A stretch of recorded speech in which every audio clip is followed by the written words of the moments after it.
નમસ્કાર વિદ્યાર્થી મિત્રો, વિભાગ સી 38મો ક્વેશ્ચન, સંયોગીકરણ પ્રક્રિયા ઉદાહરણ આપી સમજાવો.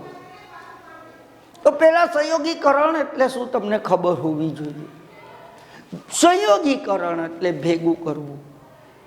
પ્રક્રિયકો એક કરતા વધુ હોય પણ નિપજ માત્ર એક જ બનતી હોવી જોઈએ.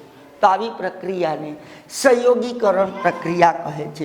એટલે કે વ્યાખ્યા શું થાય તો કે જે રાસાયણિક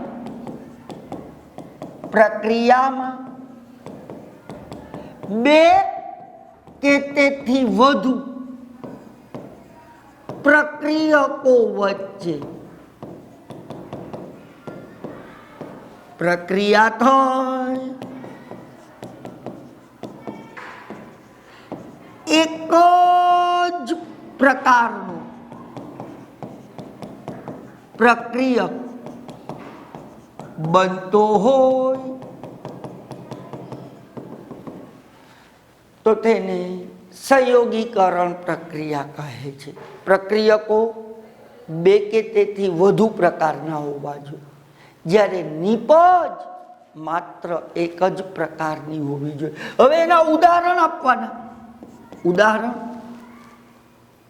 જેમ કે પેલા શબ્દમાં લખવાનું, જેમ કે કળી ચૂનાને, આ CaO કળી ચૂનો સોલિડ હોય, એને પાણીમાં ઓગાળતા H2O લિક્વિડ, તો તમને જે નિપજ મળે છે એ ચૂનાનું નીતર્યું પાણી અથવા ફોડેલો ચૂનો બને છે. આ ફોડેલો ચૂનો, આ પાણી, આ કળી ચૂનો.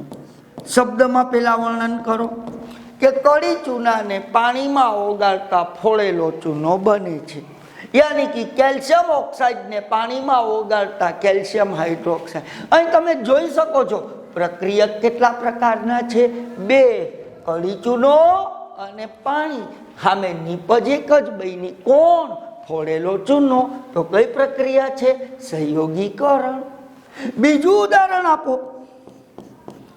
આ હાઇડ્રોજન વાયુ, આ ઓક્સિજન વાયુ, વાયુ એટલે જી ગેસ, એની વચ્ચે પ્રક્રિયા થઈ બને છે H2O લિક્વિડ. સંતુલન કરો. Oxygen 2, oxygen 2, hydrogen 4, hydrogen 4. શું ઉદાહરણ? લીટી લખવાની, પછી સમીકરણ લખવાનું કે હાઇડ્રોજન અને ઓક્સિજન વાયુ વચ્ચે પ્રક્રિયા થઈને પાણી બને છે. તો આ કયો વાયુ થયો? તો કે હાઇડ્રોજન. આ કયો વાયુ થયો? તો કે ઓક્સિજન.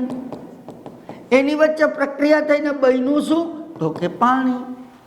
હાઇડ્રોજનની અવસ્થા ગેસ, ઓક્સિજનની અવસ્થા ગેસ, પાણીની અવસ્થા લિક્વિડ. અહીં પણ જોઈ શકો છો પ્રક્રિયક કેટલા પ્રકારના? બે. નિપજ કેટલા પ્રકારની? એક. તો આ કઈ પ્રક્રિયા કહેવાય? સંયોગીકરણ.